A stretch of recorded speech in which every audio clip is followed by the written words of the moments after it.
All right, fam, today we're going to forego conversations about muscle growth and form and instead talk about wrist strength.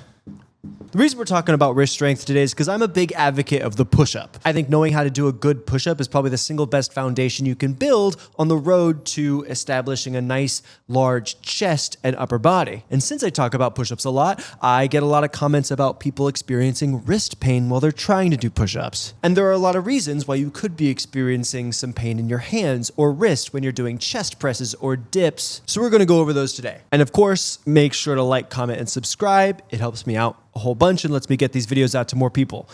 So first off, when we're talking about pain in your wrists, I think a lot of people will conflate pain in their hands for pain in their wrists as well. And these feelings are important to distinguish because they can result in very different fixes. So let's start with pain in the hand. So often I'll hear people complain that they feel pain in the heel of their palm, which is the meaty section of your hand right underneath your thumb. And usually this pain is caused by the angle of the bar you're holding. Using dips as an example, there's no one specific way to hold your hands on the bars. So for instance, if you're feeling pain in a closed grip position, you might be more comfortable having your arms a little bit farther out, or possibly even angled a little bit in. All that is to say, for a movement like dips, if you're feeling discomfort in your palm, it might be beneficial to try a different machine or position instead of blaming yourself and giving up entirely. So in my experience, when you feel discomfort in your hand and not your wrist, that discomfort can be alleviated with a quick adjustment. Now, when we're talking about wrist pain, there are two things that usually go wrong: misalignment and a general lack of flexibility. However, this is where I have to stop and say I am not a doctor, I am a personal trainer, and I can't see what you're doing. If you're feeling consistent pain in your wrists, I recommend talking to a medical professional, or at the very least, getting a second opinion from someone who is looking at you in real life, because I find that that's just an easier way for them to diagnose what's actually going on. So what do I mean by misalignment? Well, when you are doing a bench press and you're gripping the bar, if the weight of the bar is on your fingers and not the heel of your palm, it's going to be incredibly uncomfortable, and you're also not going to have that much stability when you're pressing. What you want to do is roll your hands forward and have it so that the bar is sitting on the meat of your hand. How I like to imagine this is if your hand is holding onto the bar, there is a perpendicular line going straight down as your forearm all the way to your elbow. This allows your forearm to catch all the weight of the bar instead of having your hands back, which creates more unstable and floppy positions. And I don't know if this is anecdotal or not, but I do notice the more people hold the weight behind their palms,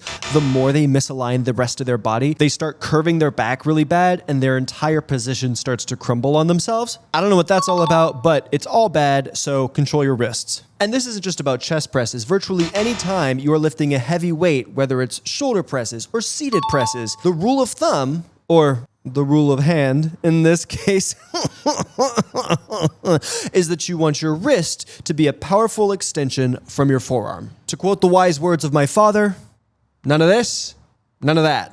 Okay? And the push-up equivalent of making sure that your wrists aren't too far bent is making sure that your wrists are directly below your chest while you're doing push-ups. I like to make sure my thumbs are right underneath my pecs for a nice, strong stance. Ooh, something I forgot about, by the way, with push-ups. If you're feeling pain in the palm when you're doing push-ups, what I'll have my clients do is either grab a pair of dumbbells and use those for support, or if those don't make it feel any better, I'll put a rag underneath the heel of my palms so they're slightly elevated, and that usually helps alleviate a lot of pain as well. So if you believe you fixed your alignment but are still having issues with your wrist, then the problem might be flexibility and strength. So for the rest of this video, we're going to go over stretches for your forearms and wrists. And as always, when you're starting a new stretch or doing something with a body part that hasn't moved around in a while, make sure that when you stretch, you're starting slowly and carefully. Even the best stretches out there can hurt you if you go in too hard, too fast. So start with a little bit of tension and slowly start to add more so you don't overwhelm your body. The first stretch we're going to go over is the wrist extensor stretch.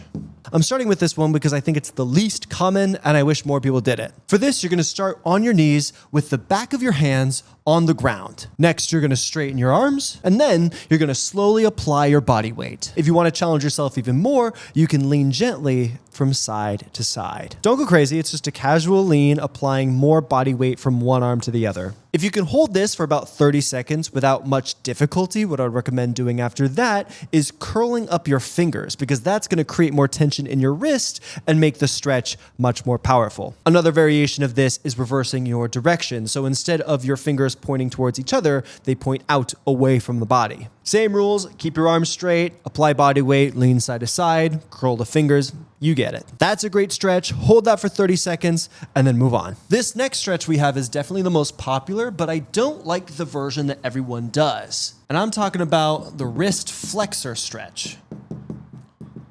This is the flex where you see people grab their fingers and pull their hands back like this. It's a solid stretch, but what I don't like about it is that instead of applying all the tension to the wrist and the forearm, the fingers, by bending backwards, are absorbing a lot of the tension. So for this version of the stretch, you're gonna get back on your knees, you slut. And then this time you're gonna put your palms down and your fingers are gonna be pointed away from you. After that, apply your body weight. Jesus Christ, my handwriting sucks. After you apply your body weight, again, you want to lean from side to side to get a little more stretch out of those forearms. And once you can do this without pain, I'd recommend adding more and more body weight until you can hold yourself up in a push-up position. Then once you're in that push-up position, you can again lean from side to side. And of course, if you want to make this more advanced, you can slowly rotate your hands so your fingers are pointing back to you. And then you start the whole cycle over again. Something I'll do with the wrist flexor stretch is combine it with a seal stretch. So while I have my palms down, fingers towards me, I will lower my hips and stretch my abdomen as much as I can. And there's a reason you see everyone doing this stretch. It's golden. It's very good and it feels awesome. And it's particularly really useful before a biceps or back day. Now, this last one, I don't know what it's called. I have been Googling all day and I have no idea what its scientific term is. I learned this from my masseuse friend, and so y'all are just gonna have to follow along. If you know what I'm talking about, please comment below. I'm very curious. I don't necessarily enjoy looking like I don't know what I'm talking about, so anyway, you're gonna start with your wrist flexed, and while holding the back of your forearm, you're gonna pull your thumb into your forearm. Then, without removing your hand from your finger, you're gonna rotate your hand out and keep that thumb pulled down to your forearm. I find that this stretch is most beneficial when I am stuck at the computer for too long and I need to keep my hands from cramping. And also maybe it helps a lot when you're playing video games for a long time and your hands keep falling asleep. But that doesn't happen to me. I would never game for so long that my hands fall asleep and then I drop my Switch on my face while in bed. That's fine. That does not happen to me. Maybe you, not me. But anyway, those are some alignments and stretches that you could be focusing on if you're ever experiencing any kind of discomfort or pain in your hands and wrists. And honestly, not to discredit my entire video, but if you really want an expert to talk to about wrist or joint strength, go talk to a massage therapist or go talk to a gymnast, because those bitches know what they're doing. But in the meantime, I hope this video helped. Please let me know in the comment section below if you have any questions. I'm always in there answering anything I can and taking the discussion even further. In the meantime, have a wonderful rest of your day. Thank you so much for watching. Please like and subscribe, and I will see ya next time.